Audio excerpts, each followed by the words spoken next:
welcome to the Sports Trigger. I'm Jared with my co-host Travis. Here to ignite your day. Welcome back to the Sports Trigger, everyone. Today's episode is talking about USA Soccer. And is it ever going to be relevant and on par with the international squads from overseas in terms of popularity? So, Travis, take it away. Do we think that U.S. soccer will ever get on par with the international squads?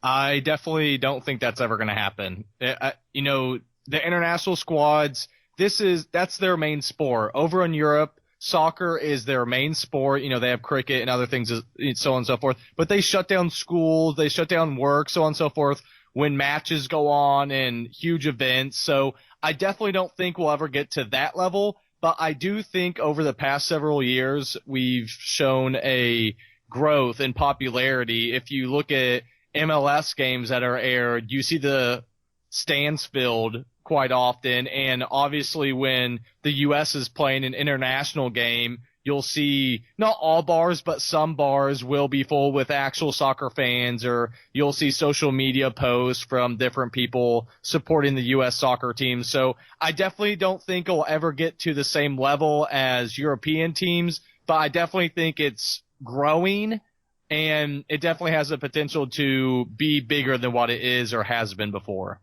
Yeah, the sad part is, so over on the women's side, we have a top team, top 2, top 3, top 4 team every year. And easily. And so, you would think that would carry the popularity, and I do think that's growing on their side. The men's hasn't even been near that level of high quality play, but with the MLS, they are expanding. So, I know up in Minnesota, they're going to have a team here in the near future, and they're still working on finalizing the stadium and getting that built. And then I believe they have some plans to expand even further after that. So that's obviously a sign that it's, one, a good investment, and investors are seeing it as, oh, yes, this is a growing popular sport.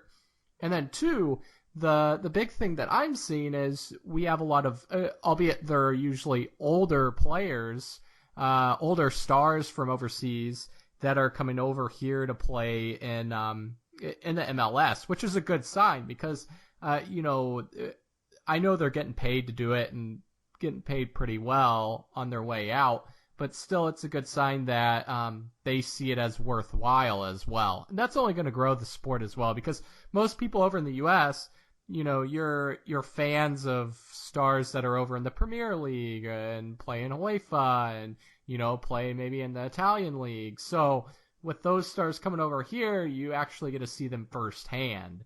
So, and I don't know, what do you think it would take for the soccer to maybe even come close to overtake another sport or bump up there with, I'm trying to think of another sport that's, maybe right below basketball, baseball, hockey, and football, or maybe on par with some of those. I would probably put it right now, maybe level with men's tennis, or I would put it below golf, just because golf is hot right now. There's a lot of good young players, and it seems like, there are a lot of good followers for the golf world. But I would probably put it close. So I think if anything that it could take over, maybe golf. I don't know. I definitely don't ever see it supplanting NBA, NFL, MLB, hockey, those type of sports. Yeah, I think the only way that could happen is if the best athletes in the U.S. start playing soccer. And Right. I'm not knocking, obviously the players on those teams are very athletic, both men's and women's. And maybe, you might have an argument the best women athletes are indeed playing soccer. And so maybe that's why we're so competitive on that part, where the men's, I don't think our best athletes are playing it. Now, and the money is the big thing. So maybe as the MLS expands, there's going to be some more, some more players who, I don't know, maybe you're sitting in football, or you're sitting in basketball, and you're a junior or senior in high school, and normally you would go play for a D3 D3 basketball school, D2, but instead you're like, you know what? I'm gonna go take this scholarship for soccer instead, and maybe that, some of that small movement starts to move. Obviously, if you had a top recruit who has, multiple sports that he's playing and he picked soccer over the other ones, then obviously that would start to be like, turn heads at least of like, whoa, this guy is picking that. And who knows, with all the NFL concussions, maybe you're going to start to see some of that movement. I just don't see it right now, though. And yeah, I mean, I think the one bright spot that soccer has for it as far as youth goes in movement to attract younger viewers and to get people really plugged in more is that it can be a year-round sport. You can do it indoors, obviously outdoors, but I definitely think that there's been a big movement as far as travel goes and so on and so forth to kind of promote that more. Whereas in some other sports, obviously, you don't have that type of ability. You know what? I think that's also holding the U.S. soccer back, though. What is that? We don't have good soccer fan chants.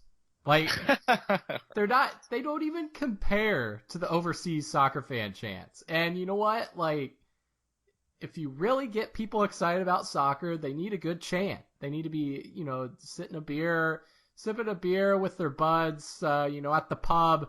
And you need a good chant to get everybody into it. I think we're really lacking on that part, and that's really disappointing, really.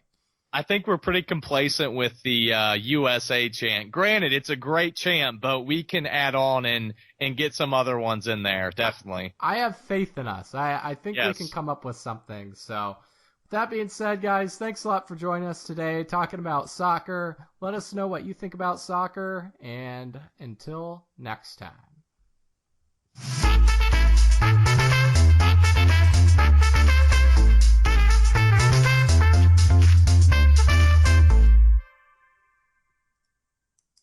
That's good.